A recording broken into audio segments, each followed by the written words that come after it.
Okay, let's get started. Subcommittee on National Security, Illicit Finance, and International Financial Institutions will come to order. Without objection, the chair is authorized to declare recess of the committee at any time. This hearing is entitled International Financial Institutions in an Area of Great Power Competition. Without objection, all members will have 5 legislative days within which to submit extraneous materials to the chair for inclusion in the record. I now recognize myself for 4 minutes to give an opening statement. First, thank you to our witnesses. For being here today. You offer a wide and deep expertise on international financial institutions and global economics, and we look forward to your insights. Over the past year, in an effort to rein in the decades-high levels of inflation sparked by the reckless government spending, central banks shifted from a prolonged period of extraordinary monetary policy ease to one of aggressive monetary tightening. The Reserve, the European Central Bank, and the Bank of England all increased interest rates at the fastest pace in decades, while also withdrawing liquidity by not rolling over a meaningful part of their large bond portfolios. One consequence has been that 60% of low-income countries now face debt distress, meaning that there is a risk they may be unable to meet their financial obligations without debt restructuring or debt forgiveness, especially as global economic growth slows. This perilous international economic situation makes today's hearing especially timely and relevant. The international financial institutions were established after the Second World War to address global economic challenges, both to help cultivate economic growth and, in the case of the IMF, be the world's financial crisis firefighter. However, many now question whether these organizations remain up to or even focused on their core responsibilities. There are 2 major reasons for this. First, China has played a growing and uncoordinated role, providing funding far beyond what could be provided by traditional sources for white elephant projects that sink countries into debt traps. At least 65 countries owe China lenders more than 10% of their external debt. When countries enter financial distress, these large levels of opaque Chinese debt impede restructuring attempts, as the Chinese refusal to cooperate in the process leads to fears that any support will just flow to Chinese creditors rather than helping to resolve the borrowing nation's economic crisis. Ironically, at the same time, the World Bank continues to loan China more than $1 billion annually, and China remains one of the bank's largest debtors. China is also by far the largest beneficiary of World Bank spending. The GAO recently released a study entitled World Bank, Borrower Countries' Contracts to Businesses in U.S. and to Entities Potentially on U.S. Sanctions or Other Lists of Concern. That's a mouthful. Which I would like to ask unanimous consent to submit for the record, right here. The study found that between 2017 and 2021, Chinese companies won about 29% of all World Bank contract dollars. The second reason for concern without the IFIs fitness is that these institutions are increasingly diverging from their traditional development agenda to impose Western elites' green agenda on the developing global South. Nowhere is that neo-colonial effort more clear than in the vital area of energy, where institutions like the World Bank will fund neither nuclear power, the cleanest, most productive zero-emission source, nor natural gas, the incremental improvement from coal or wood that allowed our country to reduce emissions more than any other country in the world. This, even as the European nations scour the African continent for alternatives to Russian gas for themselves, while hypocritically denying these very countries financing for our natural gas projects. In the meantime, because developing nations are demanding nuclear, gas, and mining projects that the bank sanctimoniously refuses to consider, Russia and China fill the gap, setting standards and establishing long-term relationships, even as the European countries and the Biden administration pat themselves on the back for their own green purity. In its budget request for fiscal year 2024, the Biden administration sought a 70% increase for IFIs largely to fund this counterproductive green agenda. This Congress needs to take a hard look at how such an investment would possibly help hardworking American taxpayers, whether it would instead help Russia or China. The chair now recognizes the chairman of the Subcommittee on National Security, Illicit Finance, and International Institutions, the gentlewoman from Ohio, Ms. Beatty, for 4 minutes for an opening statement. Thank you, Mr. Chairman, and thank you to the witnesses. Today, we are here to discuss the critical role of international financial institutions in the global economy and the increasingly large role that China is playing as a global lender to supplant U.S. leadership. And certainly, we know IFIs are in an era of great power competition. IFIs, including the International Monetary Fund, the World Bank, and multilateral development banks, are essential to provide financial assistance to countries in crises. support social and economic development around the world, and promote United States economic and foreign policy goals. In recent years, IFIs have been particularly instrumental in helping developing countries respond to the global pandemic, COVID-19, providing vital aid to Ukraine in face of its war with Russia and addressing the economic implications of climate change. While the United States remain a strong leader in the IFIs, other countries, particularly China and Russia, seek to supplant U.S. leadership and reshape international order. China Belt and Road Initiative, designed to craft a China-controlled global infrastructure, strategically seeks to lend and invest in developing countries to spread Chinese influence. To this end, China launched its own multilateral development bank, an Asian Infrastructure Investment Bank. These loans and investments come with strings and conditions that allow Chinese influence to become entrenched in borrowing country, from adoption of Chinese labor practices to the use of China's central bank digital currency. Through its obscure lending practices and unwillingness to restructure loans in line with global norms, China has been pushing countries into unsustainable debt. Now more than ever, it is critical for the IMF and other IFIs to have the resources they need to support low-income, at-risk countries so they don't turn to China for funding. That is why I can't fathom efforts by my colleagues across the aisle to hamstring and weaken the IMF when this institution is essential to countering China's influence around the world. To make matters worse, the United States may default on its debt for the first time in history as soon as a few days. There is no doubt that such unpredicted blow to the United States economy would deliver a decisive victory to China, collapsing the U.S. Treasury's market and catastrophically damaging our creditworthiness and credibility as a global leader. My colleagues on the other side claim to prioritize of past bills hostage to railroad future spending cuts unquestionably weakens America's ability to compete and continue as a great power. Meanwhile, committee Democrats in the Biden administration have led the charge to funding the IFIs and enacting legislative measures to protect and promote United States competition on the global stage. For example, from the CHIPS and Science Act to the American Competes Act. So I remain committed to continuing this vital work, preserving the United States standing as a great power in the global economy. I want to thank our witnesses for appearing today to discuss this important matter, and I'm hoping that my voice holds up. So please excuse it, and I look forward to your testimony today. Thank you, and I yield back. We have 1 minute reserved for the chairman as well as the ranking member. The chairman doesn't appear to be here at this time, so with this, we will recognize the ranking member of the full committee, the gentlelady from California, Ms. Waters.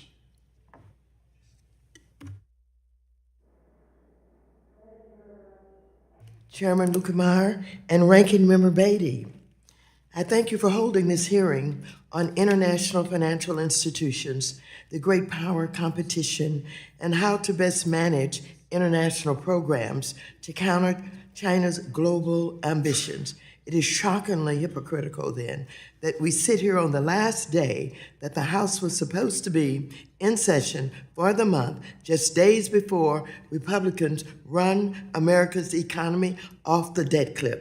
And why? At least one stated reason is so they can cut the programs and institutions like the World Bank and other institutions. I don't know if the IMF is included in that, but however, this discussion today, I hope, will focus on not cutting anything in this government that has to do with us dealing with China and other concerns that we may have about how they're undermining not only our economy, but absolutely causing disaster in the world. I yield back the balance of my time. Short period of time to go do our constitutional duty to vote on a bunch of bills this morning. We'll return and finish at that time, so you gentlemen will be able to go to the restroom, find something to drink, get a little nap, whatever it takes to keep you going for the rest of the morning. Also, with regards to your microphones, please, those things move. Please pull them as close to as you can. Some of them are very sensitive or not sensitive from the standpoint you need to get it close to you to be able to hear.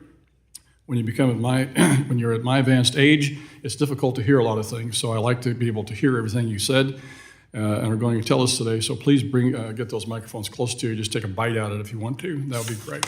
Okay, with that, we'll welcome our guests this morning. Dr. Jesse Schriger is an associate professor of macroeconomics in the economics division at Columbia Business School. Welcome.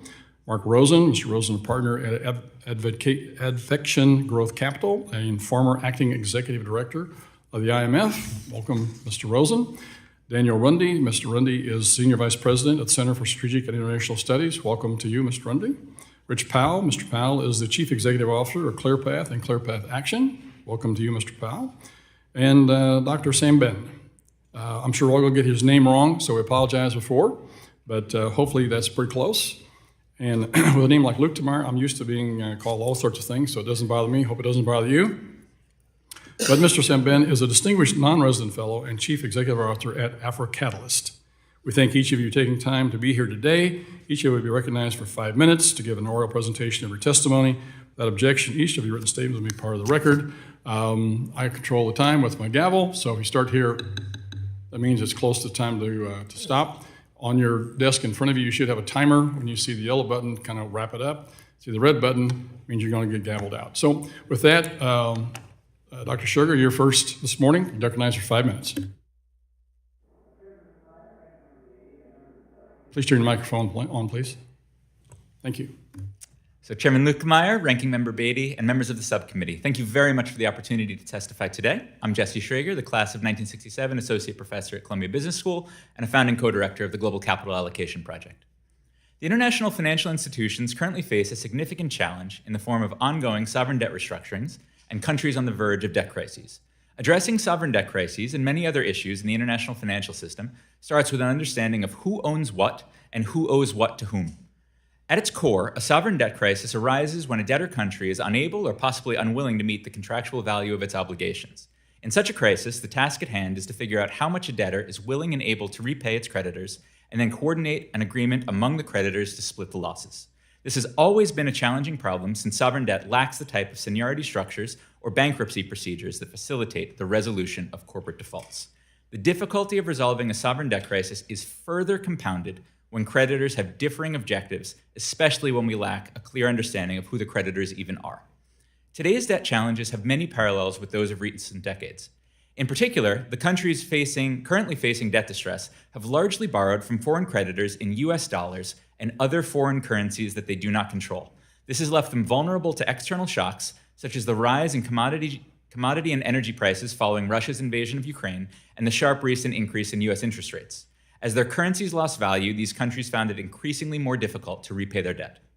As in previous sovereign debt crises, a successful resolution today will involve significant write-downs and losses by creditors, as well as additional lending from the International Monetary Fund. So in this sense, what's happening today looks like the past, but let me now turn to what is different about the world's debt situation. One key difference is that the largest emerging markets are generally not included among the list of countries in debt distress. Instead, debt problems are primarily concentrated in lower-income countries. One important reason why is that major emerging markets now largely borrow from foreign private investors in their own local currency. This means that even if their currencies lose value against the dollar, they don't see their required repayments increase nearly as much. This is a major improvement in the resilience of the international financial system. So, as the US and the other G7 countries consider scaling up lending from the multilateral development banks for infrastructure and other projects, it's important to do so in a way that helps low-income borrowers avoid dangerous currency mismatch as much as possible. The second difference today is the role of China as a global creditor to low-income countries. China is now the largest bilateral creditor in the world, and for some countries, debt from China alone can exceed a quarter or even half of their GDP. I want to highlight some challenges this raises. First, and related to my previous point, almost all of this lending from China is in foreign currency, and it's actually overwhelmingly in US dollars. Second, China's style of lending via its state-controlled policy banks positions it between conventional international private creditors, like bond investors, and other official bilateral government lenders. This has led to significant disagreement about how China should be treated in sovereign debt restructurings and is leading to costly delays.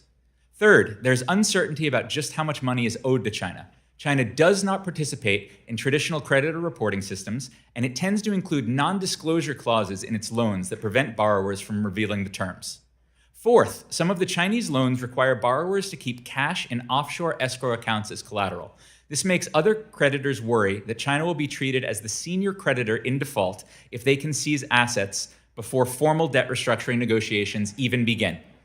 Adapting the world of sovereign debt to reflect China's new role begins with a systematic understanding of the true nature of these exposures. The final challenge to the international financial institutions that I want to highlight is how tax havens and other offshore financial centers make it harder to know who owns what around the world.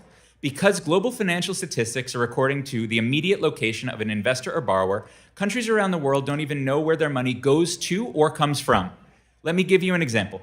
In 2019 and 2020, nearly $3 trillion of investment in stocks and bonds recorded as officially going to tax havens like the Cayman Islands and British Virgin Islands were actually going to Chinese firms.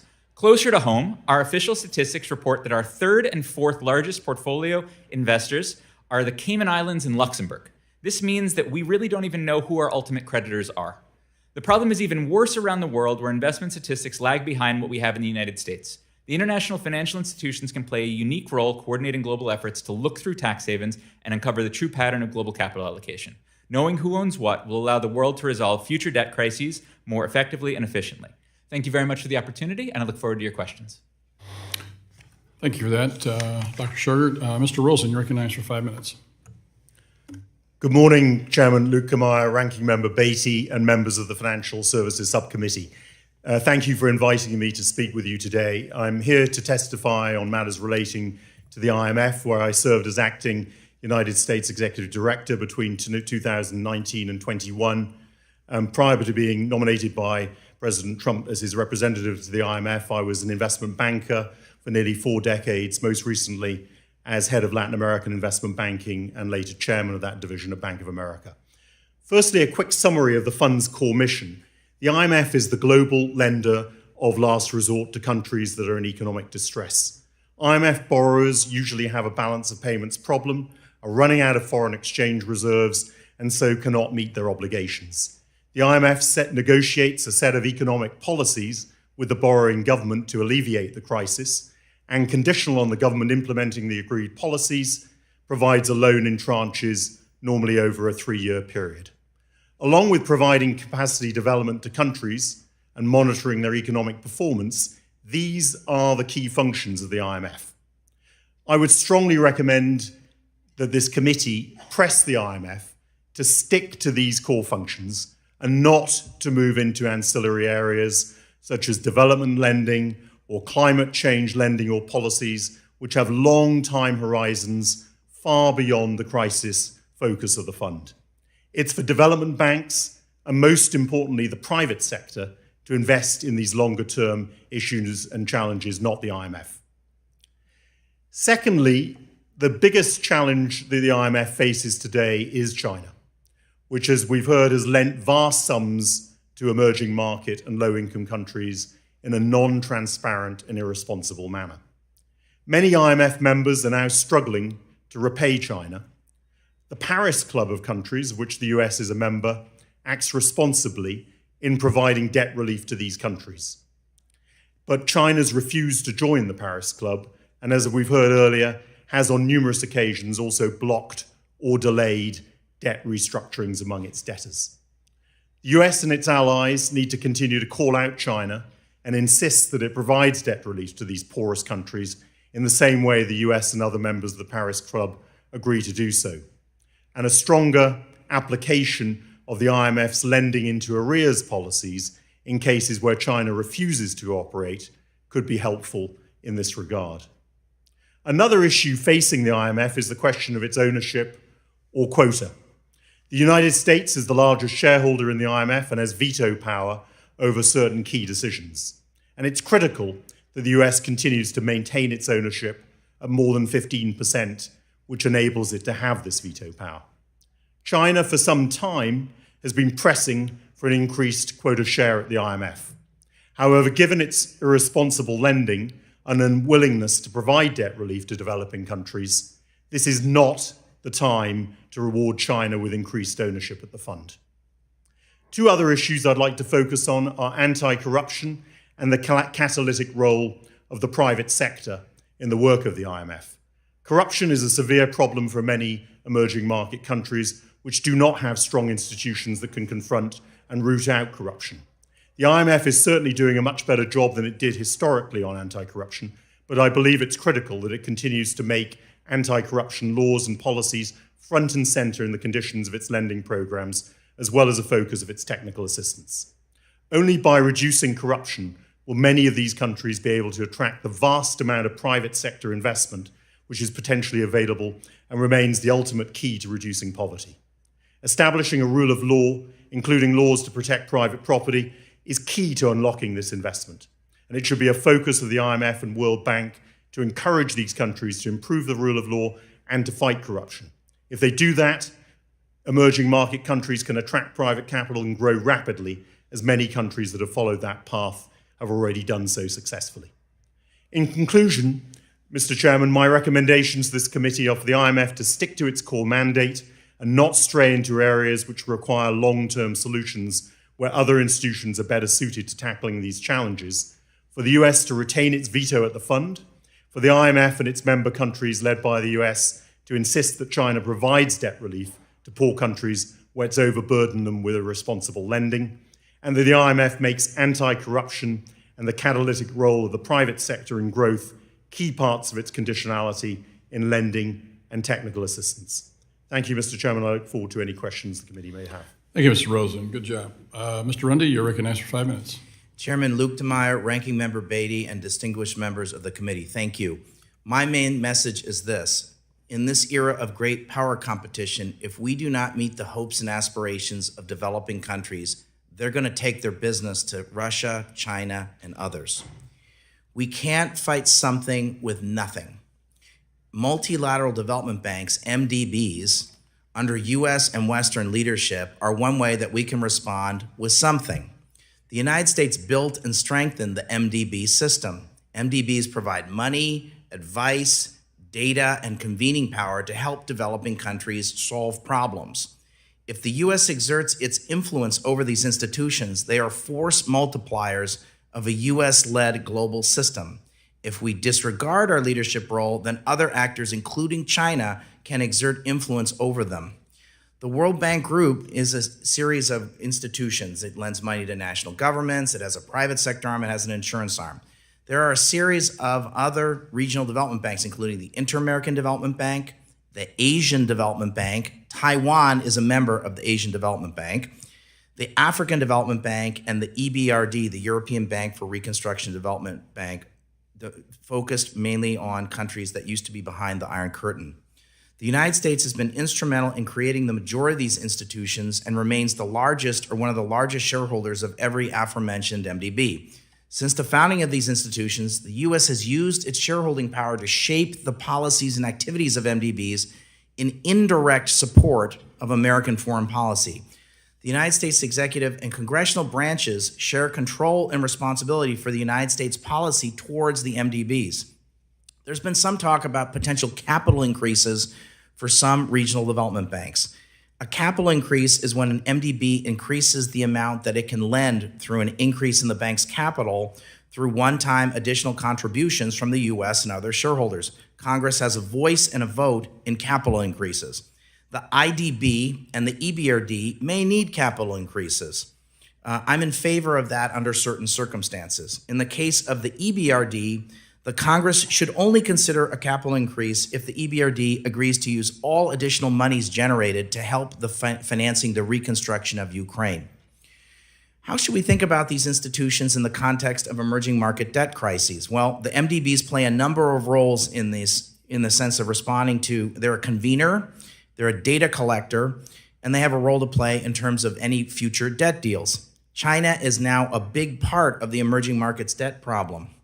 What role does China play in the MDBs? They're a shareholder. China continues to borrow from the World Bank and the Asian Development Bank. That is crazy. That needs to stop. China, as a shareholder, also has Chinese firms can bid on MDB projects. China wins a lot of, in terms of dollar value, a lot of the dollar value of World Bank contracts, something to take a look at. How does the Belt and Road figure into the MDBs? You all have heard of the Belt and Road. Infrastructure is now a strategic issue. China's Belt and Road Initiative is a combination of construction and financing projects for roads, airports, and energy around the world. Unfortunately for us, BRI is an ambitious project that speaks to the hopes of China's friends and potential friends. To counter the BRI, the U.S. needs a positive alternative that says more than, don't work with China, right? That's not a strategy. We've got to have an alternative. What is the role of MDBs as stewards of environmental protection? Well, under the Paris Agreement of 2015, each signatory had to file a national climate action plan. If these plans include oil and gas infrastructure, then the MDBs should support oil and gas infrastructure. MDBs also need to do more in mining and minerals. To achieve a carbon transition, we're going to have to produce 40 times the amount of cobalt and lithium. MDBs would rather have a root canal than work on mining and minerals. They'd rather not deal with it. If the administration comes to Congress for a capital increase for the MDBs, Congress should condition new capital increases on the revision to U.S. policy opposing support for oil and gas projects. I have several recommendations. First, the U.S. needs to ensure these institutions remain a force multiplier of a Western form of development. Second, mobilizing private investment should be a central focus of the MDBs. Third, MDBs should largely respond to client-driven demands.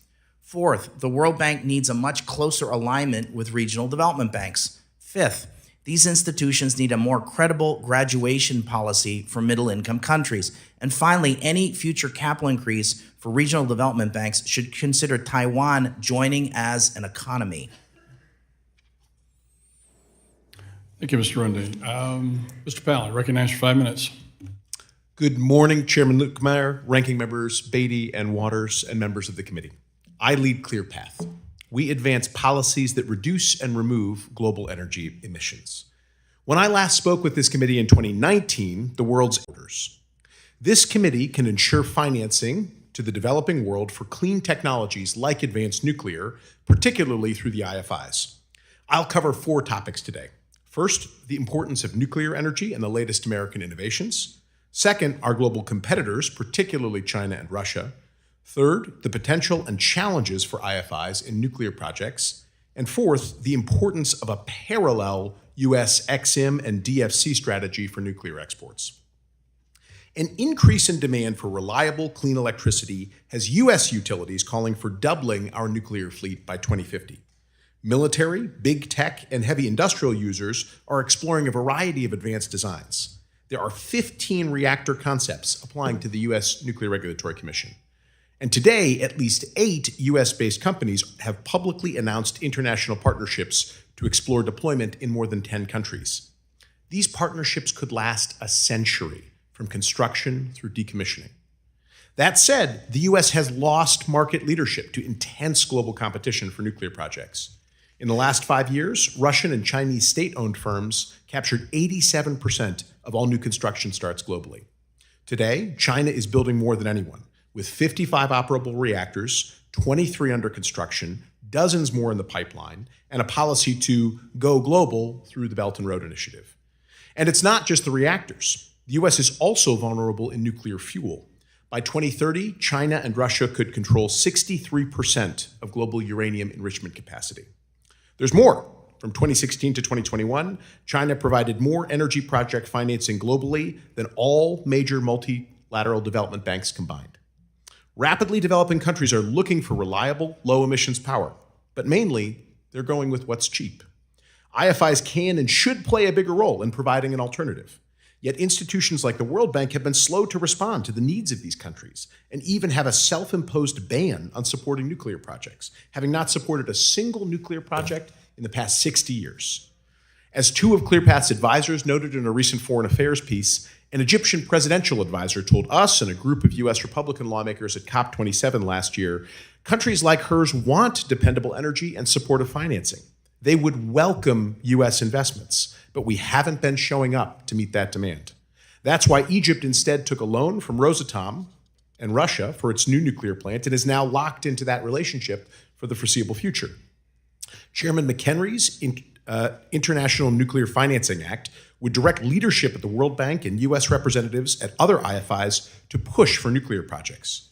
Even if the bank and other IFIs removed their ban on nuclear financing tomorrow, it's not guaranteed we'd see more U.S. nuclear projects abroad. For instance, a recent study by the GAO found that Chinese-based companies received 1/3 of World Bank-funded international contracts over the past decade. Still, China remains eligible to borrow from the bank for its own development programs. Russia also remains the 8th largest shareholder for one of the bank's key lending facilities. As we consider pressing the bank and other IFIs to be more proactive on clean energy, particularly nuclear, we need to improve America's own export financing. One example, our recent successes in Poland. The Trump administration began these negotiations, and in 2022, this administration proposed a financing package. Poland chose Westinghouse's AP1000 in a deal worth roughly $40 billion. This year, Exim and the Development Finance Corporation also signed an agreement to finance up to $4 billion for another Polish project that could support the U.S. export of GE Hitachi's SMR. A similar expression of interest for financing Romania's adoption of NuScale's advanced nuclear reactors was put forward at this past weekend's G7 leaders meeting. Unfortunately, this type of coordinated effort across U.S. federal agencies is the exception, not the rule. Representatives Donalds and Clyburn have introduced their International Nuclear Energy Act to enhance our competitiveness via a comprehensive civil nuclear export strategy. If we better leverage existing tools, enact these new policies, our all-of-the-above clean energy strategy will reduce global emissions. If the World Bank and other IFIs reassess their nuclear energy policies rather than simply defaulting to no, we'll be on a clear path. Thank you again for the opportunity to testify. We're eager to assist the committee in ensuring the U.S. regains its leadership in international clean energy. Thank you, Mr. Powell. Dr. Semban, you're recognized for 5 minutes. Thank you very much, Chairman. Good morning, Chairman Lutkemeyer, Ranking Member Betty, and distinguished members of the Financial Services Subcommittee on National Security, Illicit Finance, and International Financial Institutions. I thank you for inviting me today to testify at this hearing on international financial institutions in the era of great power competition. Before I begin my testimony, Mr. Chairman, allow me to pay tribute to the memory of music legend Tina Turner. We in Africa mourn her loss together with America. My name is Dauda Semben, and I am a distinguished non-resident fellow at the Center for Global Development and the founder and CEO of AfriCatalyst, a global development advisory based in Dakar, Senegal. I'm a former executive director of the International Monetary Fund, where I represented 23 African countries on the executive board. And during my tenure, I chaired the statutory IMF Executive Board Committee, which is responsible for strengthening collaboration between the IMF and other multilateral organizations, notably the World Bank, the United Nations, and the World Trade Organization. Today, I would like to focus my testimony on the potential implication of the relationship between the United States and China at the World Bank and the International Monetary Fund. In addition to my written testimony, here are the key messages I would like to convey. First, I agree that the United States should constructively engage with major shareholders of the World Bank and the IMF and other IFIs, including China.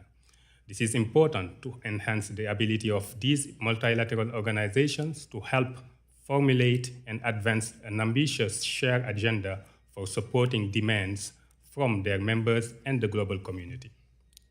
Second, when playing out within IFIs, great power competitions runs the risk of undermining the performance and effectiveness of these institutions, including by weakening their governance framework, complicating the consensual identification of their priorities, and reducing their consensual reducing their resource mobilization potential. Therefore, I believe that the U.S. policy on IFIs may have significant negative implications for these institutions, the world community, and the developing world if shaped by a non-cooperative stance with China.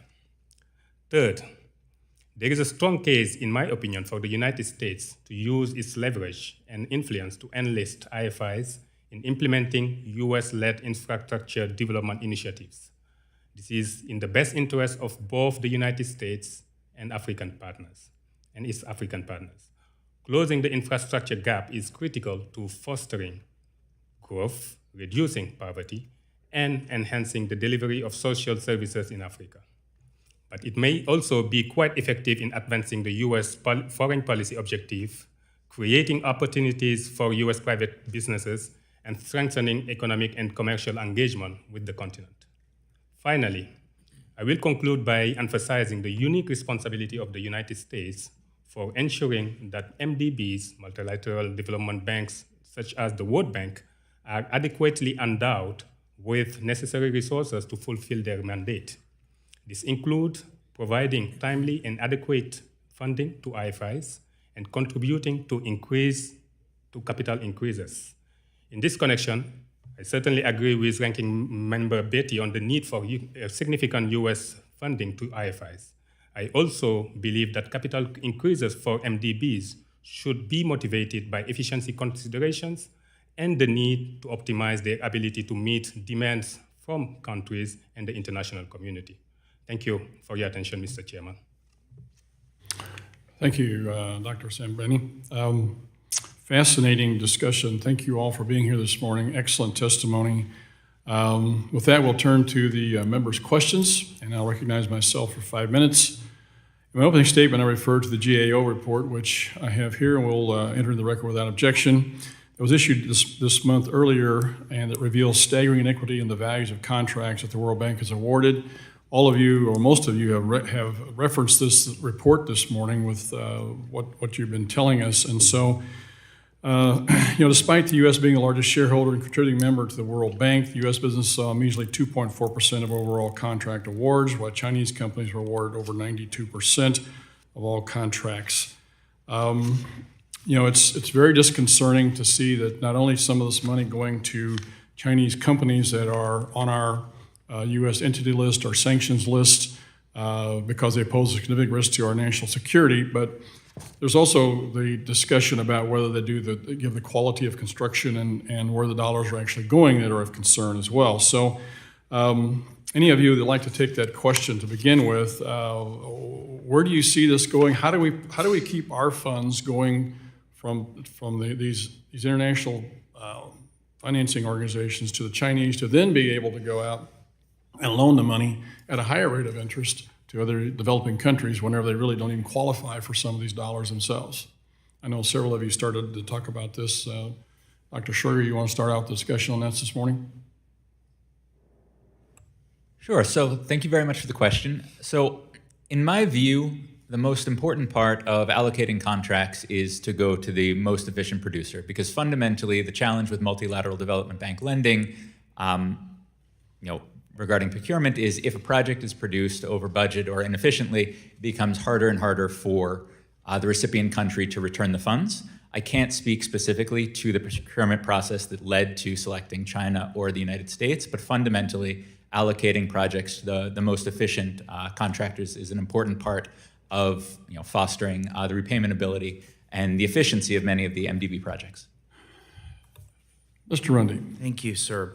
I think one issue is there's been a change moving away from the concept of a low bid to a concept of quality and life cycle cost. I think that's something we want to have across the developing world. You say there is a movement. There is a movement to do that. There's been a shift. The World Bank Group is sort of the standard maker in developing countries in terms of how countries buy stuff. And historically, the standard playbook was buy low bid.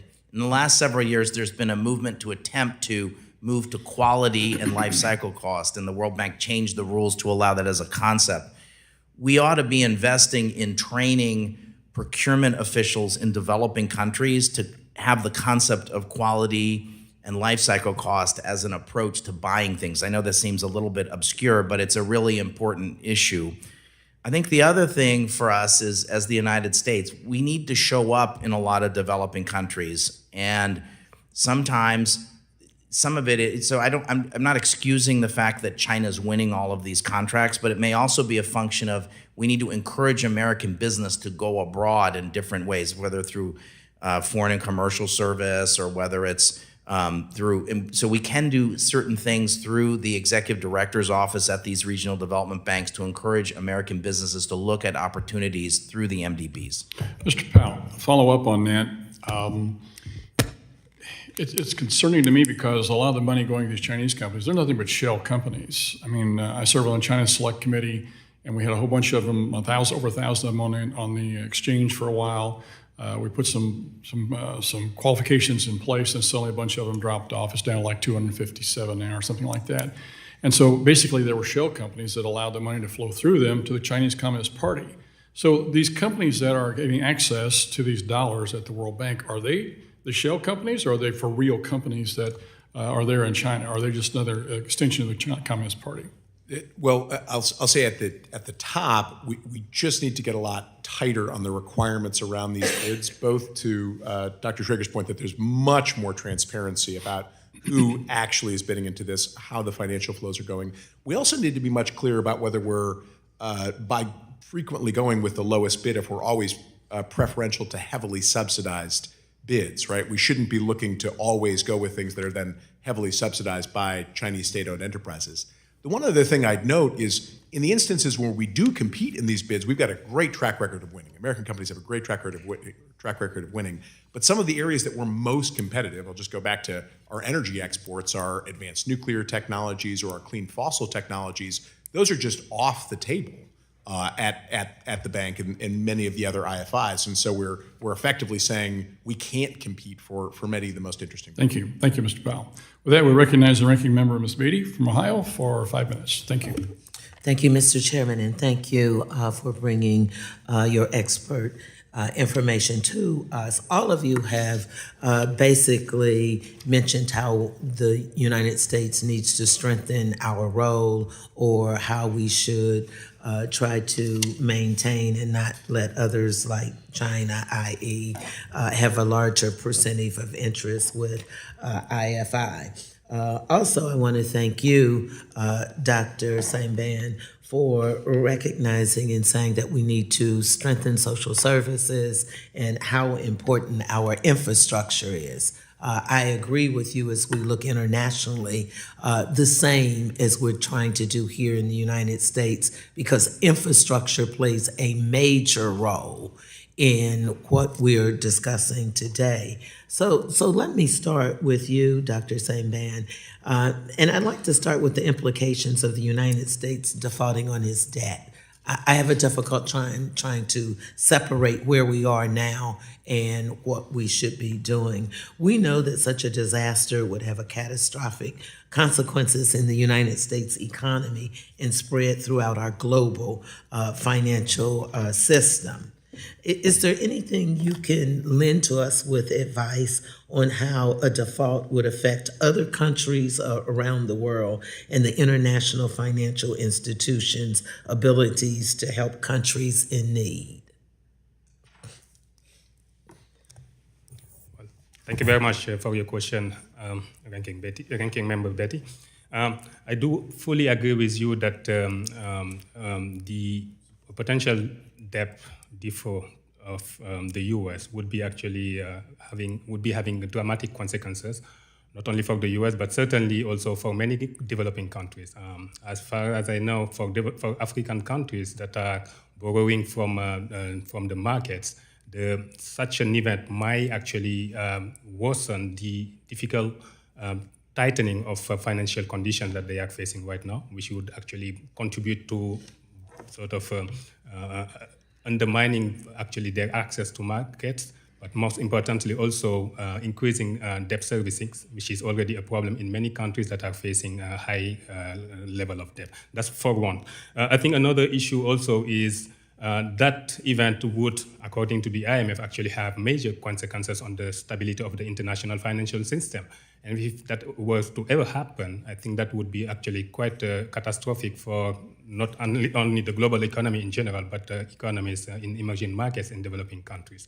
And certainly this is something that might end up actually having a lot of consequences, including not only on weakening growth prospects, but also having an impact on poverty, having an impact on the ability of international financial institutions to support those countries. And I believe that would be not necessarily the ideal situation. Thank you. Thank you so much. Mr. Powell, we have all talked about, or all of you all have talked about the value of our stability in different ways and the impact that the United States should have on staying strong and fighting against China. Can you comment on the impact of the United States debt default of great power competition, particularly focused on the United States' ability to compete with China on the global stage and preserve its current standing in the global economy? Obviously, the United States should not default on its debt obligations. There has to be a short-term strategy and a long-term strategy for that, which also needs to bring our spending into long-term, much more sustainable alignment, so that this does not remain a perennial issue.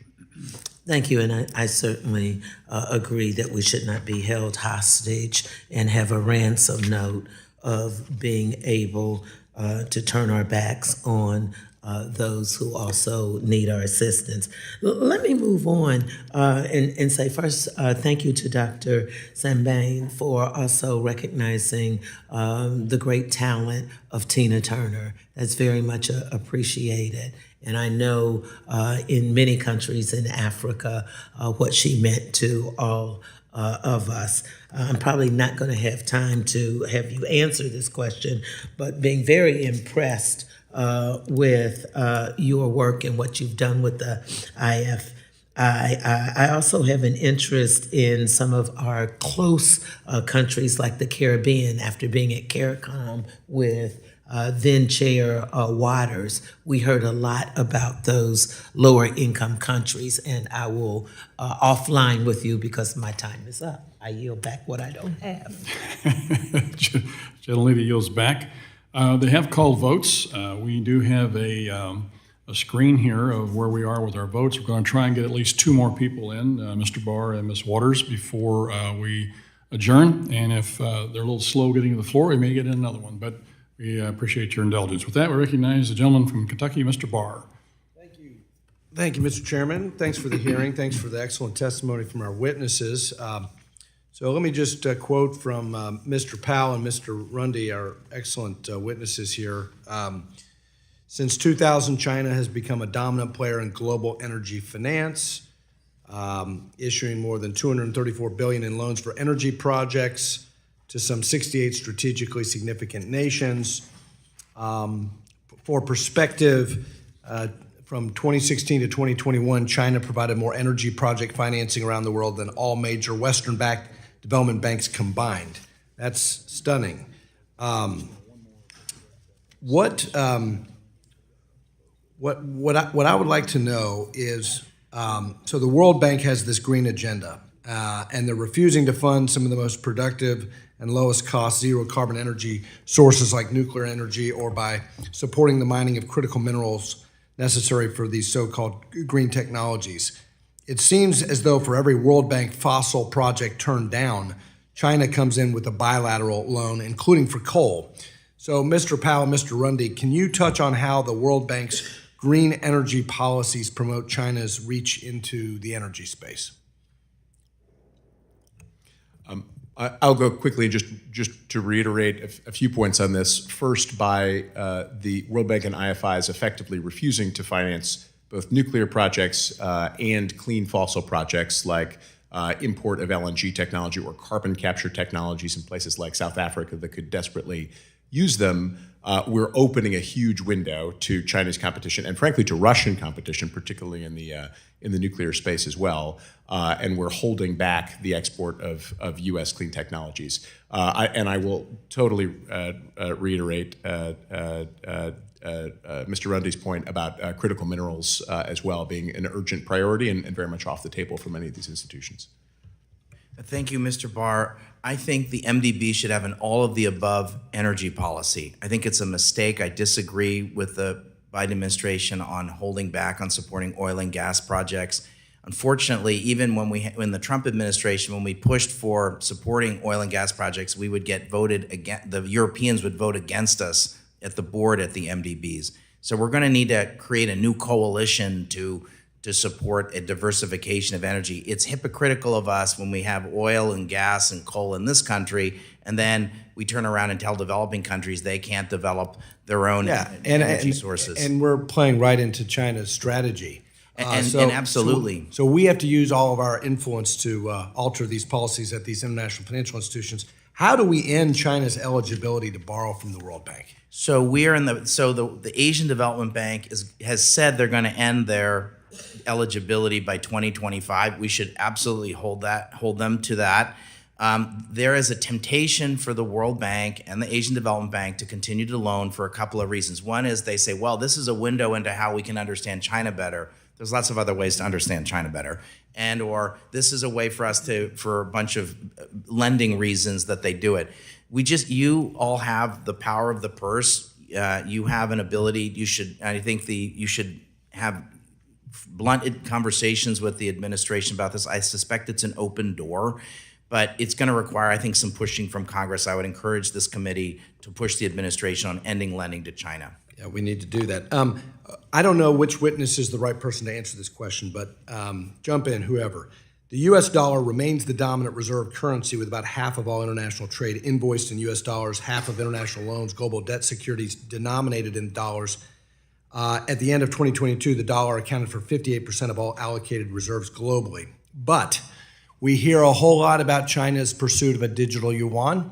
We hear a lot about the rise of crypto. We hear a lot about BRICS, a new potential multilateral currency developing. We hear about the Saudi deal with China denominated in the sale of oil in the yuan. Can someone talk about the threat to the dollar's reserve currency status? Sure. I'm happy to start on this. So fundamentally right now, the renminbi is not yet positioned to compete with the US dollar for a number of reasons. First and foremost, the reason that the dollar plays the role it does in the international financial system is it provides the global safe asset. You're confident, except for the upcoming debt ceiling, that you will always be paid back if you own US dollars. That's fundamentally what you know. When you contemplate investing in China and holding Chinese renminbi as reserves, you're not necessarily sure that you're going to be able to turn that piece of paper into the goods and services that you need or intervening in FX markets. Fascinating discussion. I hope that another member will ask a follow-up on that. And Mr. Rosen, you have a chance at that point to make a comment, okay? We need to continue on. With that, the gentleman yields back. We recognize the ranking member of the full committee, Ms. Waters from California. 5 minutes. Thank you very much, Mr. Chairman. I will direct this question to Mr. Samban. You were previously executive director at the IMF, representing 23 countries in Africa. So you are keenly aware of how China has been making significant investments into infrastructure of several countries in Africa. And of course, they've been doing this in the Caribbean, but I'd like you to continue to elaborate on the growing presence in Africa. I mean, it is profound. Could you help us to understand what is going on in these countries? Thank you very much, Congresswoman. On this issue, I would fully agree with what Mr. Daniel Runde said at some point. If the U.S. doesn't meet the hopes and aspirations of the developing countries, they will certainly look for alternatives. And alternatives are not only provided by China, of course, they are actually great ones, but they also provided by private sector also. And what is happening is, unfortunately, they have to do that and then, I guess, face much at a very expensive cost, in the sense that commercial borrowing is is very, very high. So what, in my sense, China has been doing is to respond to a critical need from Africa, which is the need for developing infrastructure. Infrastructure is found to be extremely important for fostering economic growth. It is extremely important for also improving the daily lives of African people by, whether we are talking about energy infrastructure or water or airports, all of that are critical, and Africa needs that. Unfortunately, they could not get those infrastructure from IFIs, or actually little of it. So, of course, they had to go and look for other alternatives, and China has provided that opportunity for many African countries. Would you agree that our presence in Africa is less now than it was some years ago when we had Andy Young and some people paying attention to Africa, who was our ambassador to Africa? Do you see that we don't have a presence there much anymore?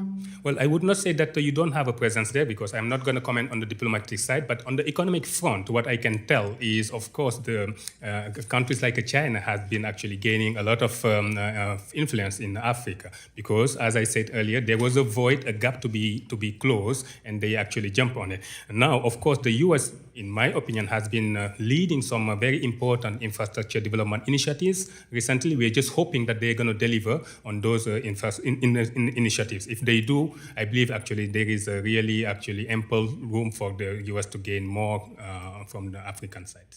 Thank you. I'd like to say a word about the Caribbean. The Chinese are absolutely taking over the entire Caribbean. I know a little something about it. Ms. Beatty just mentioned that we were there not too long ago, and my husband served as ambassador to the Commonwealth of the Bahamas. And let me tell you, I just put together a few things that we've paid attention to over a dozen years. $30 million they paid for a stadium, $3 billion for a port, $40 million for another port, $54 million for a highway, $3 billion for a hotel, and another $250 million for another hotel. The whole footprint has changed in the Bahamas. Now, I want you to know that they have some needs.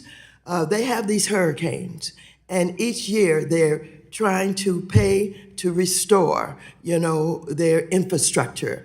And so they get way behind. In 2019, in the Grand Bahamas, they lost their only hospital, and they're trying to build a hospital. We are not paying attention. The Chinese said, we'll build it for you. And when we were there, they were making a plea to us. We don't want to be indebted because we are already indebted. Can't you guys help us? I'm so pleased for this panel today because you're absolutely identifying the growing strength of China and its influence. And those people who love us and want to be friends with us, they're losing the ability to do it because we are not paying attention. So I thank this panel so very much for what you're sharing today, because these multilateral development organizations must be supported so that we can use our influence and keep our friends by helping them out and dissuade them from taking all of this from China, because they'll be indebted forever. I yield back. Gently yields back. With that, we, as you see over here on the left, our left, there's a screen that tells you where the votes are. Magic number is 100, so it looks like we've got about 5 minutes to go with one more questioner. That'd be Mr. Williams from Texas. At that time, we'll probably take a short recess. Mr. Williams from Texas, you're recognized for 5 minutes. Thank you, Mr. Chairman. Thank you all for being here today. I want to follow up a little bit on what my colleague, Congressman Barr, was asking Mr. Schrager to you. What is China doing to undermine the dollar's dominance as the world's reserve currency? And what should we in Congress and the administration do to combat it?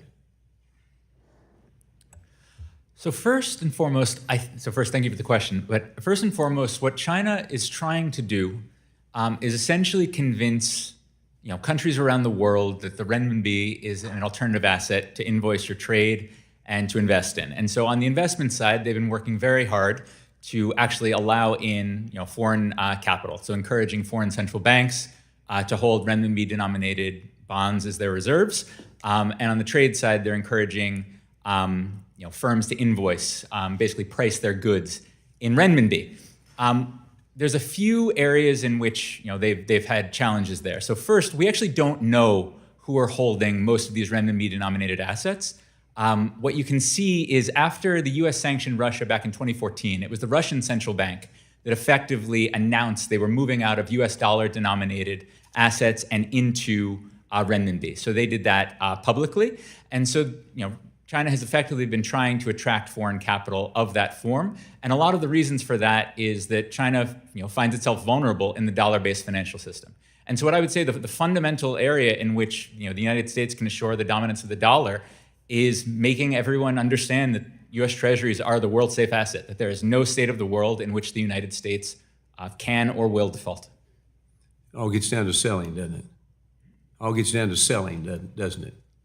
I'm sorry? Well, just promoting yourself. Talking about we need to do our job to make sure the world understands.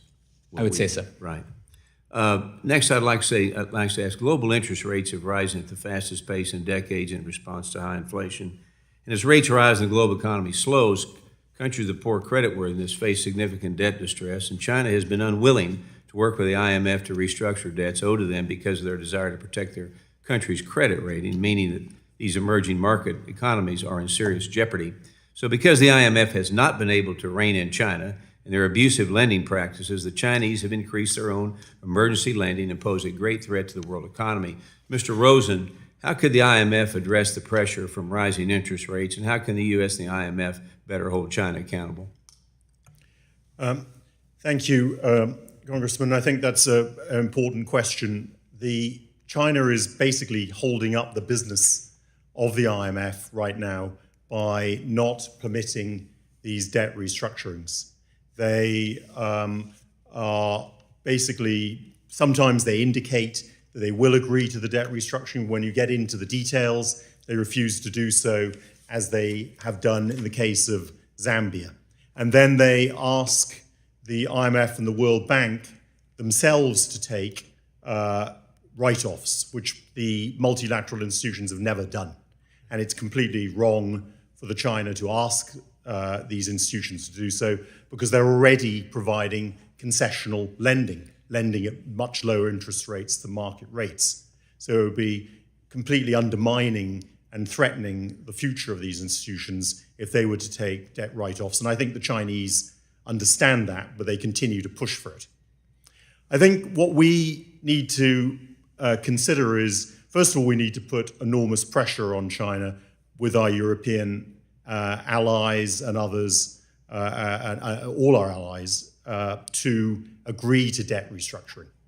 But if they refuse to do so, then we need to look at a policy that the IMF does have in its toolkit, which is called the lending into arrears policy, which I referred to earlier, which basically means that we go ahead and we the IMF agrees to lend to a country in debt distress, and on the condition that it does not repay China with any debt or lending they get. Now, that's not a perfect solution, because unfortunately in the case of Suriname last year, my understanding is that we agreed to that Suriname agreed not to pay China, but they went ahead and by mistake apparently did pay China twice. So we need to work on mechanisms to prevent these countries, if they agree to it, to not pay China going forward. But I think that's one way that we can put more pressure on China in these situations. Okay, I yield my time back. Thank you very much. Gentlemen yields. We are getting close to the number over here. What we're going to do is recess. We have 2 votes. It should take about a half an hour, roughly, for us to walk over to the Capitol, cast a vote, and or 2, and then come back. With that, we'll have a short recess.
If everybody can take your seats, we'll be ready to go here in a minute or two. We've got some members on both sides, so we can begin again.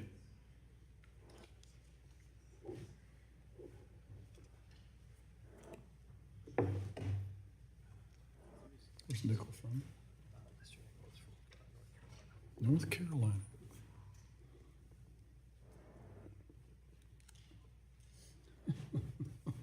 Sit there for half an hour and it's not ready.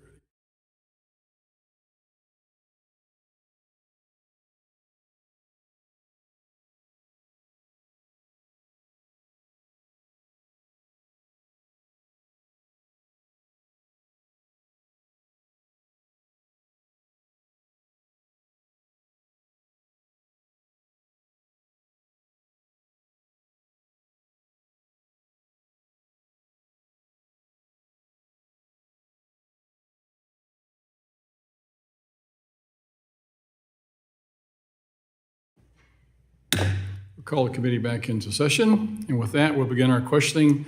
Thank all of you, your witnesses, for indulging us in conversations, both to, from, and on the floor.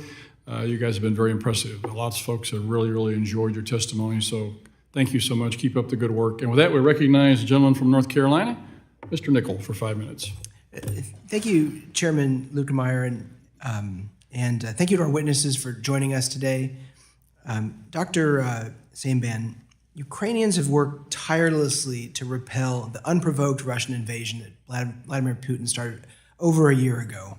As they continue to fight to keep their country free, we need to support them, which is why congressional Democrats passed legislation that directed the U.S. Department of the Treasury to use the voice, vote, and influence of the U.S. at the IMF, the World Bank, and other relevant MDBs to advocate for the immediate suspension of all debt service payments owed to these institutions by Ukraine.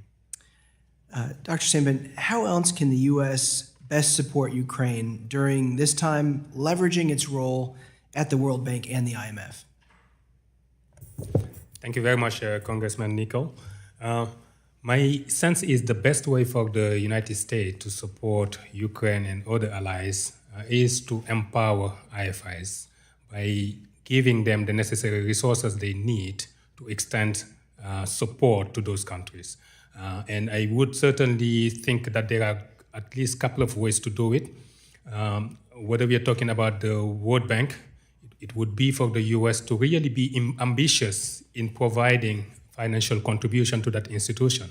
So in turn, it can be actually in a position to support Ukraine, African countries, and other developing countries. This is critical.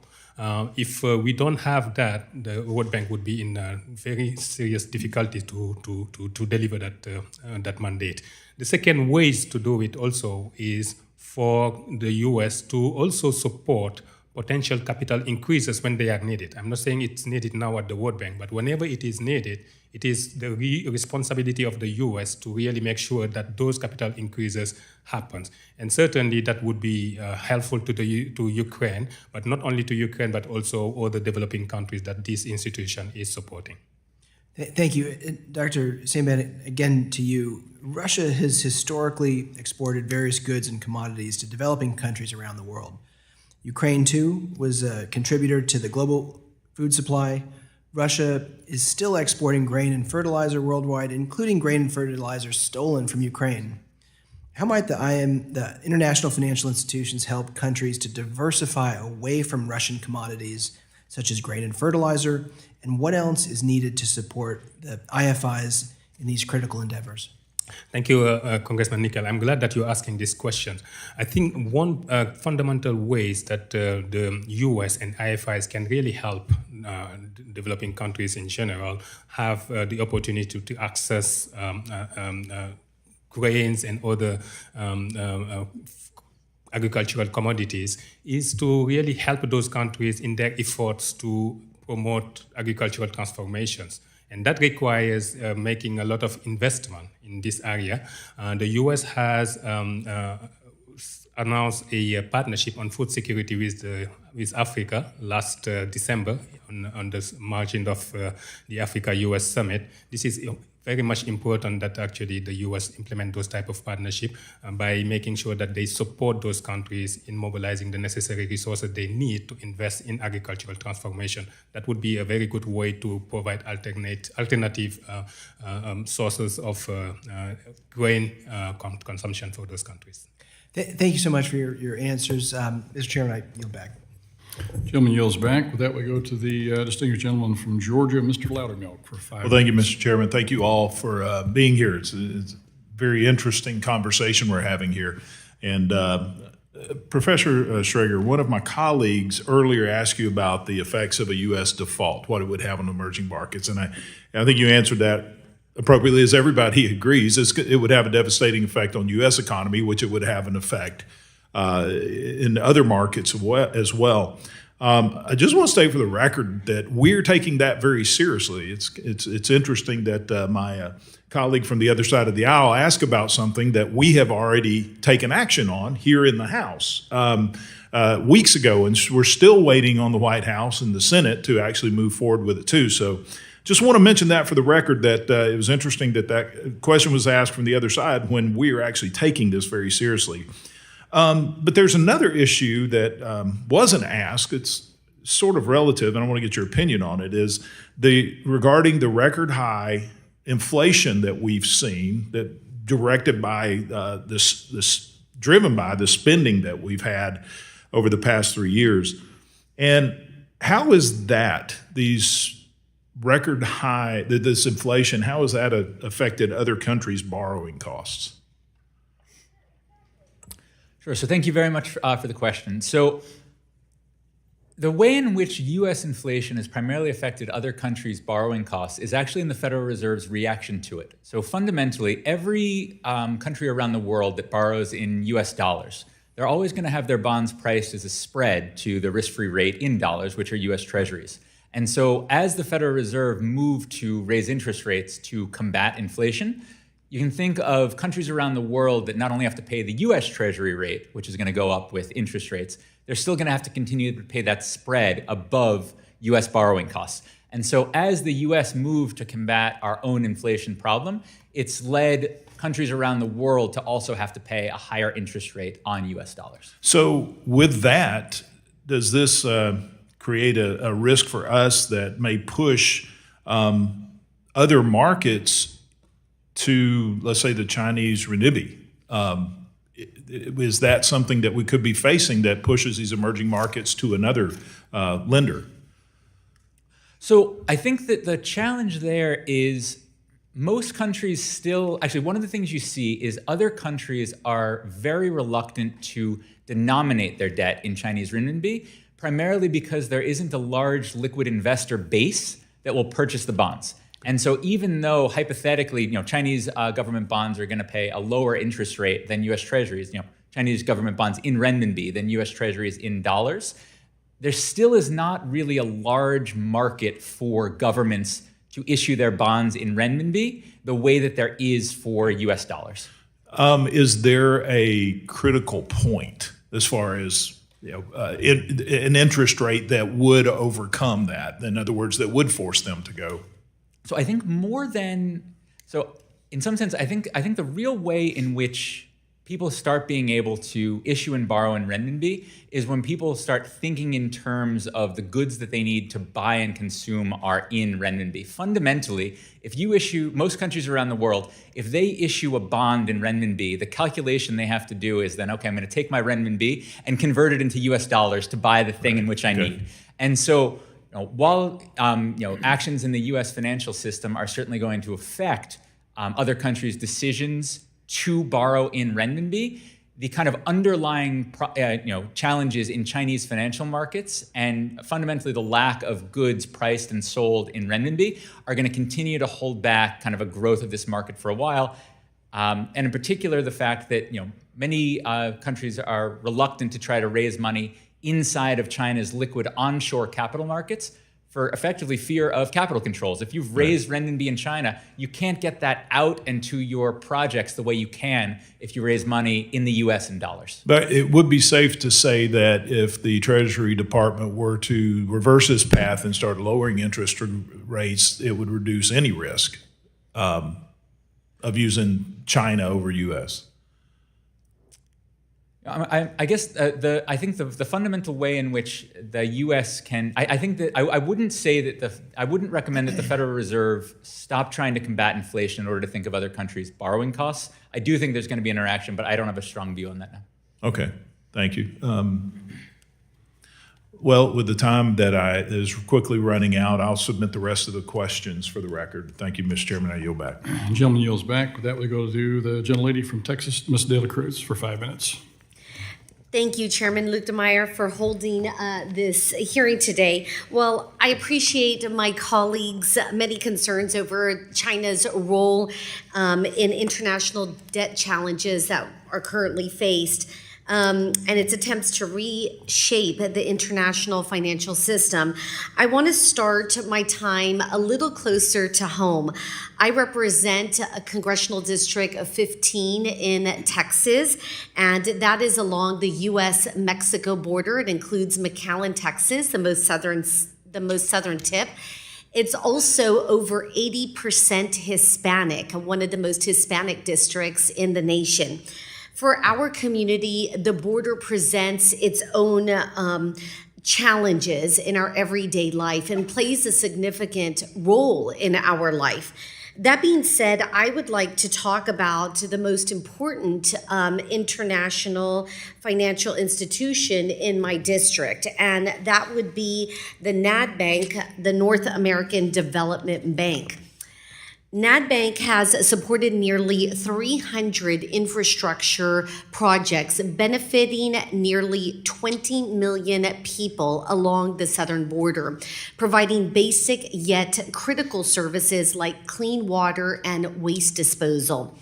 The last time Congress addressed NADBank was in the North American Development Bank Improvement Act of 2019, which became law as part of the implementation of the USMCA. Mr. Rundy, you've advocated for updates to NADBank's mandate, including extending the current project radius limit beyond 62 miles. Do you still support extending the range of NADBank's operations, and what other steps should Congress take to consider enhancing NADBank's work along the U.S.-Mexico border?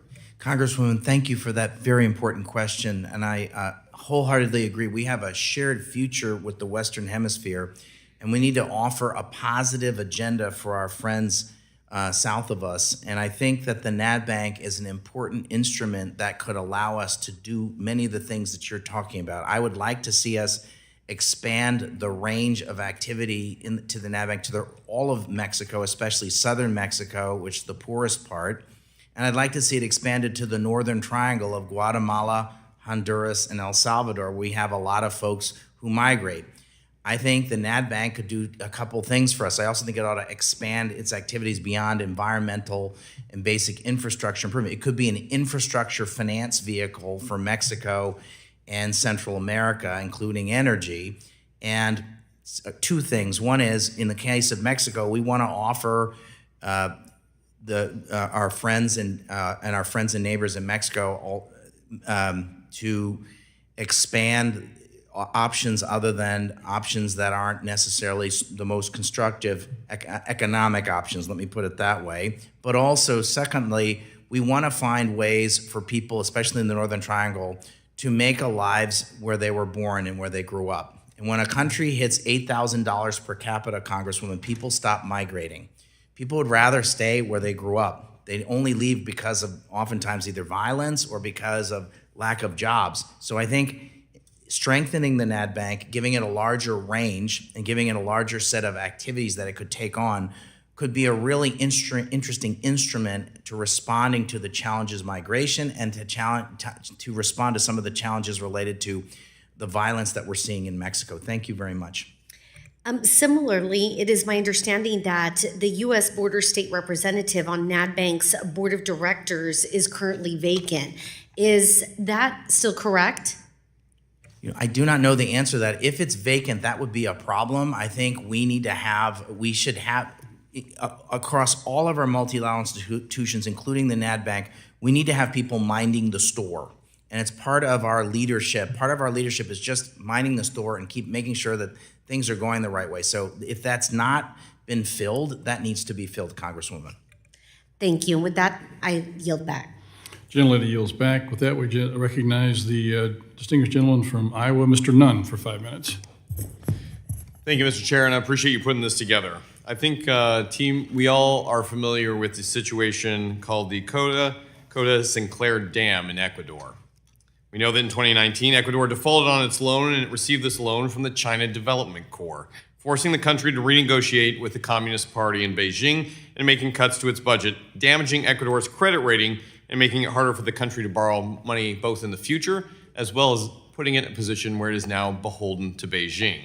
So the question, Director Rosen, I'd like to direct towards you is, when we're looking at unfair global financing protocols, can you please speak to ways that China is manipulating the international financial institutions and why they're continuously allowed to cheat the system? That's a good question, Congressman. I think they are, partly I think they have these vast loans that they make to these countries. I think there's definitely evidence of corruption in the way that they make these loans. Unfortunately, emerging market countries, as I mentioned in my testimony, suffer a lot of corruption in their governments and elsewhere. And so they are easy prey for Chinese corrupt behavior. And I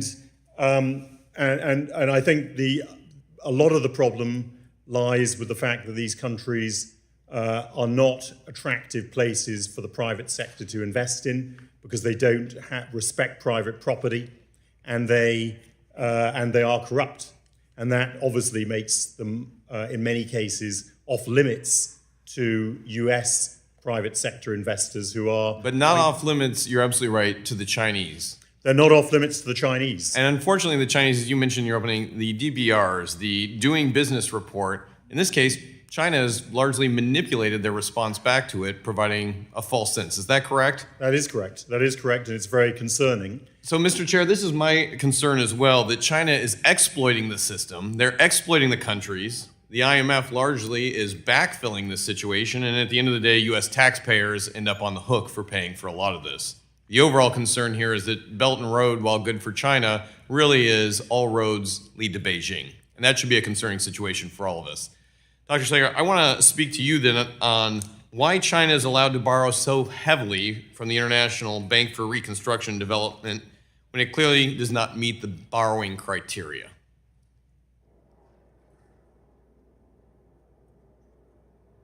Yeah. Congressman, I'm happy to take that. Absolutely. I think there's, as I mentioned in my testimony, I think there's a temptation in the case of the Asian Development Bank and the World Bank, the IBRD, which is the technical term that you're using, and you're correctly using it, Congressman, for two reasons. One is that, for three reasons. The first is that they want to have a kindergarten office for their leaders, so they kind of like grow up in the system. It's like a starter director job. So they keep the office open just like in other bureaucracies. It's like, we have a China office, it's a plum post. So part of it's bureaucratic politics. Second is the issue of, I want to have a window into China because they're so interested in China. Well, China can pay for a lot of the advice that they want from the World Bank Group. They don't need to borrow money from the World Bank. But the third reason is, the business model of the World Bank is they lend money to richer countries with a pretty good credit rating,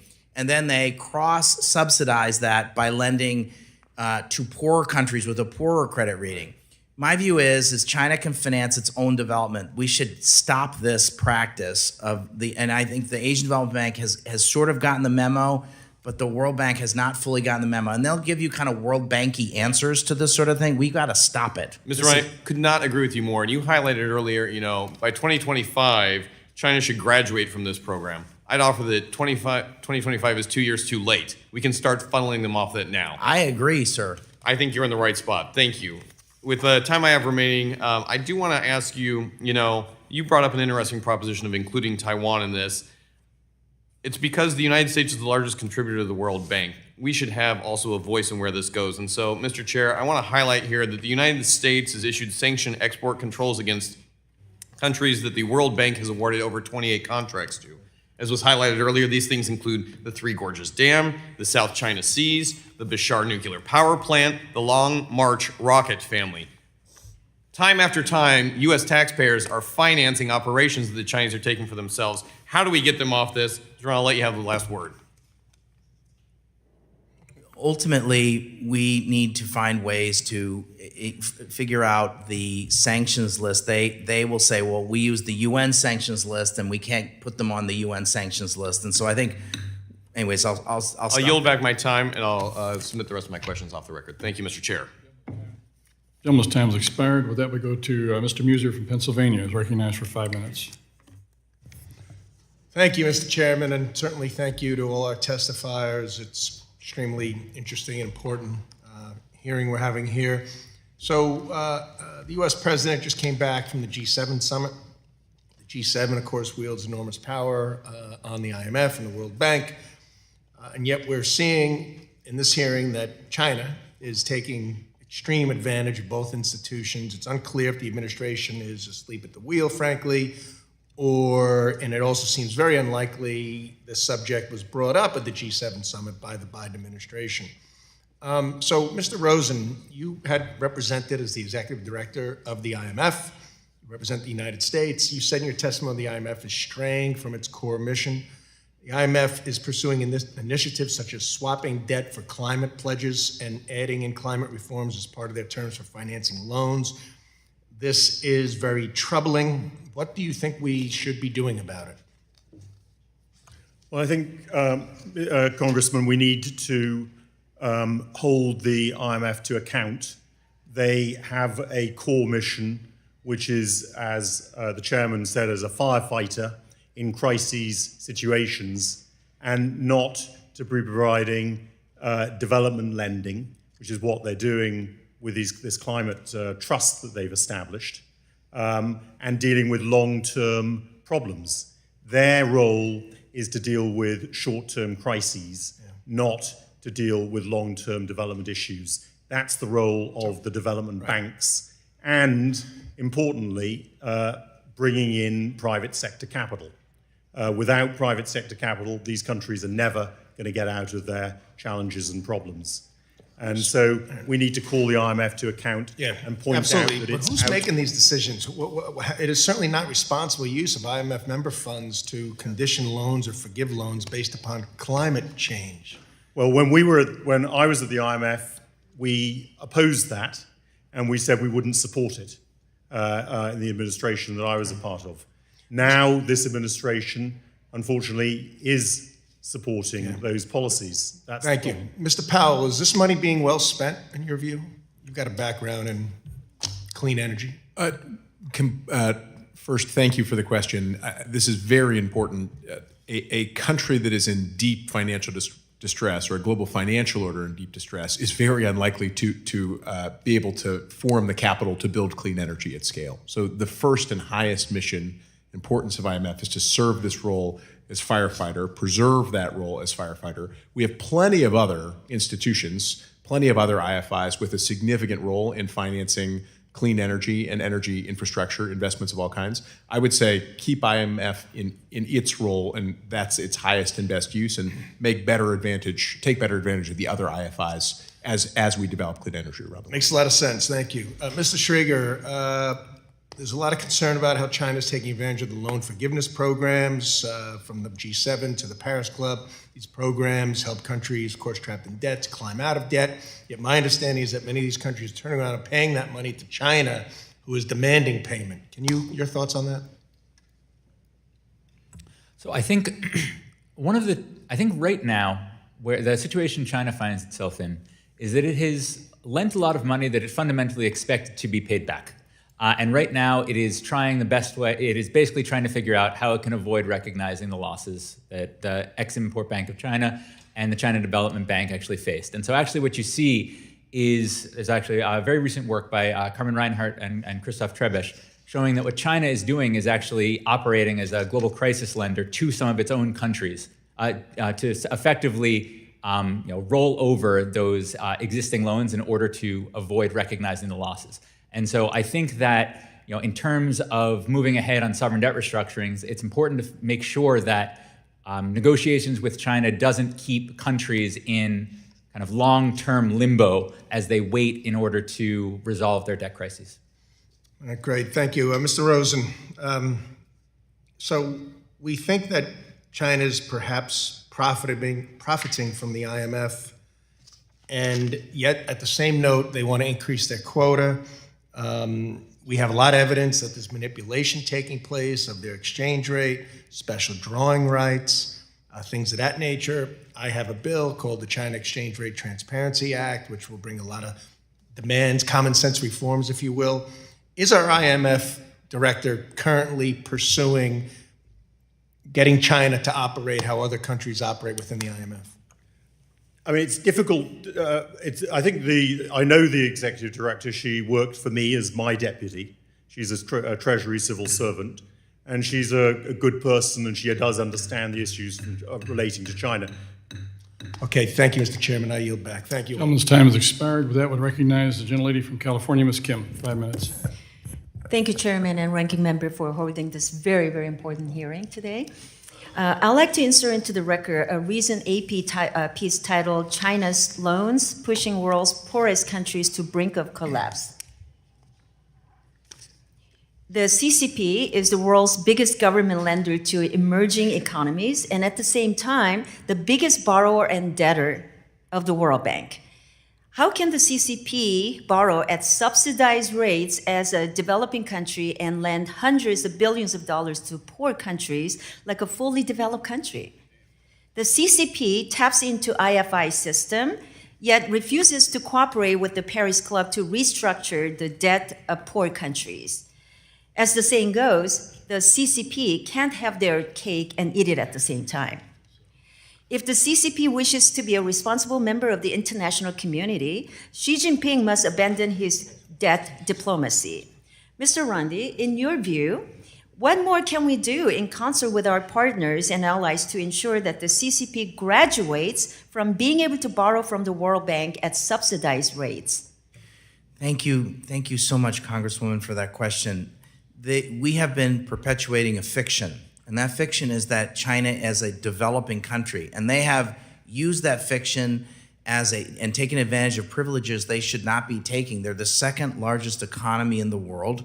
They're a larger financier than the World Bank and the other MDBs, and they have been taking advantage through things like lower than market interest rates, and they get other sorts of privileges that go to developing countries. We need to work with our partners around the world to get them to stop declaring themselves a developing country. Right. So it's going to require diplomacy, but also some honest conversations with our Chinese counterparts. They are perpetuating a lie. Correct.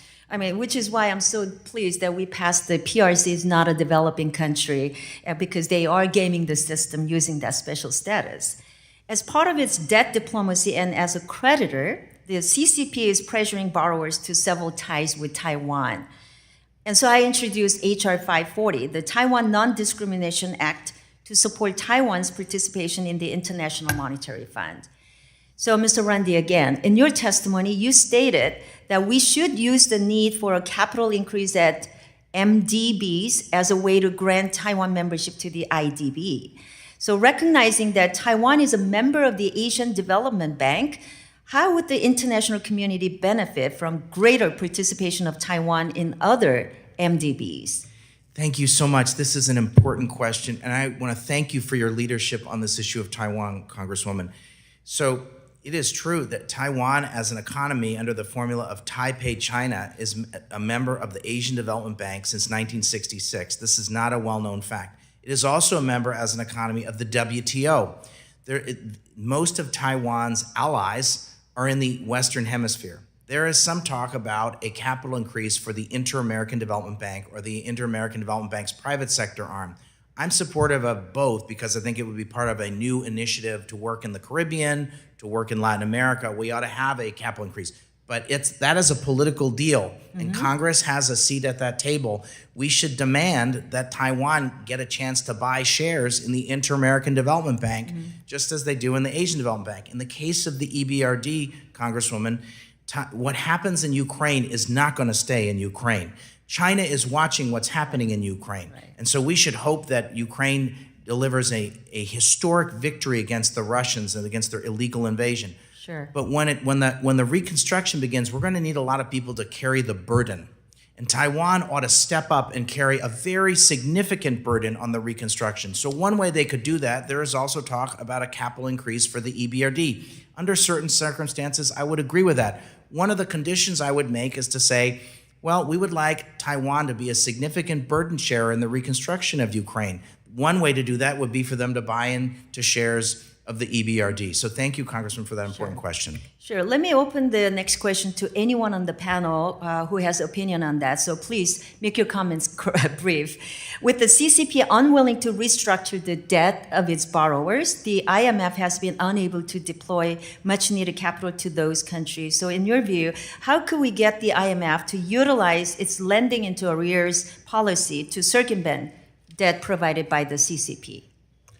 Congressman, may I answer that question? The answer is that they've tried it in the case of Suriname, didn't work very well. They need to review the mechanisms and impose true burdens on countries that breach that lending into arrears policies and pay China, even though they're not supposed to. There needs to be proper penalties against countries for doing that. Thank you. My time's up. I yield my time.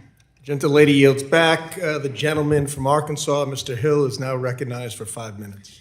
I thank the chairman. I appreciate the committee letting me wave on for today's important hearing. I thank the panel for being with us, and this has been such a great discussion. And I concur with the questions of my preceding members. I looked at this recent GAO report that found that China is getting the lion's share of World Bank procurement, some 30%. That's 10 times more than the United States. And some of those contracts went to companies on the U.S. entity list, which seems just incongruent and insane to me.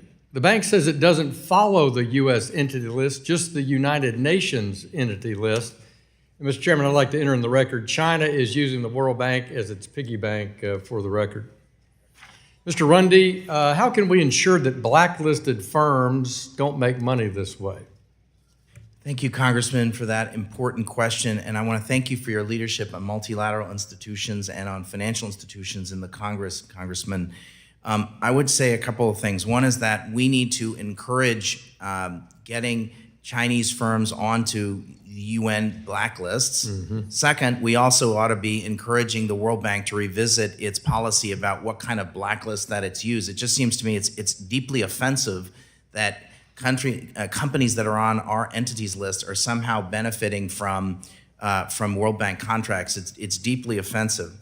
The other thing, Congressman, I would suggest is that we need to also encourage American businesses to do more and engage with the World Bank Group. It's not a cop-out in the sense that we should be encouraging American businesses, but we should absolutely be discouraging and preventing companies on the entities list from getting. Well, I appreciate that. I think you'll find that a lot of American companies don't want to even go up and bid when they think the game's rigged. So thank you for that. You mentioned the EBRD and the potential capital request.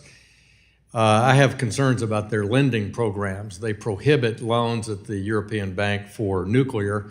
And when Speaker McCarthy and I were in Poland and Romania, they were demanding help to develop a clean energy nuclear plan. Do you think that we should hold up our support for a capital increase unless they change their lending parameters? They ought to be able to finance gas. They ought to be able to finance big hydro, and they ought to be able to finance nuclear at the EBRD. And the reconstruction of Ukraine is going to require all of that. Yeah, Mr. Powell, I'd like your view on that. Let me add that the World Bank has been more forthcoming on this topic, but that Brussels has just been absolutely against any all-of-the-above energy strategy, which is frustrating Central Europe, but I think now all of Europe, given the Russian invasion. Mr. Powell, what's your thought?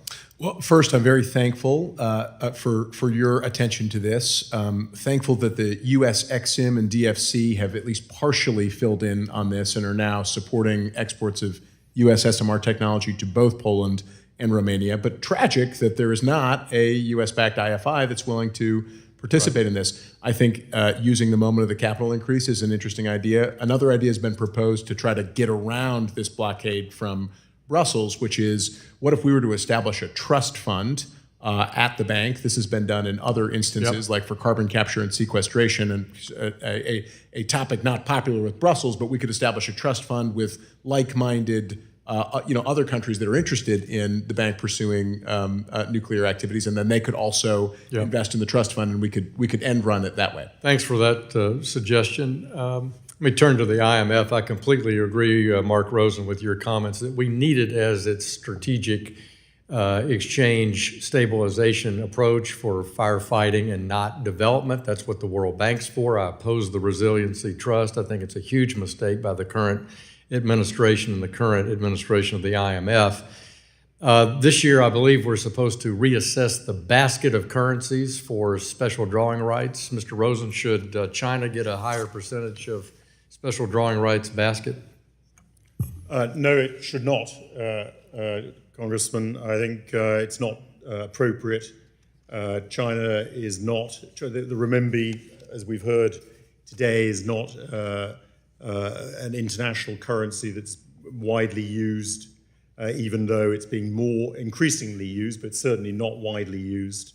And I don't think that that basket should increase. Thank you. Well, I've introduced the SDR Oversight Act last January. I did it last year. I opposed these macro SDR allocations. I think it's a huge mistake, and I support Congress authorizing SDR allocations by the IMF. I think the IMF ought to change its bylaws on that, and I yield back, Mr. Chairman. Thank you.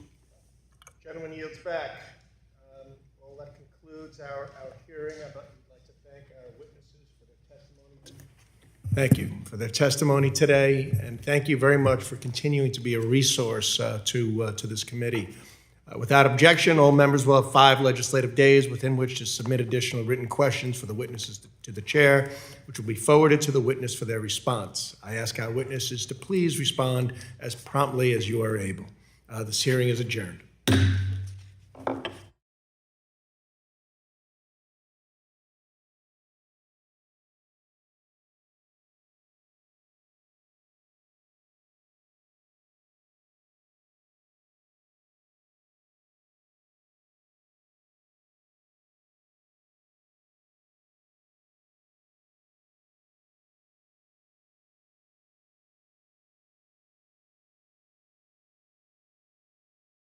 You're welcome.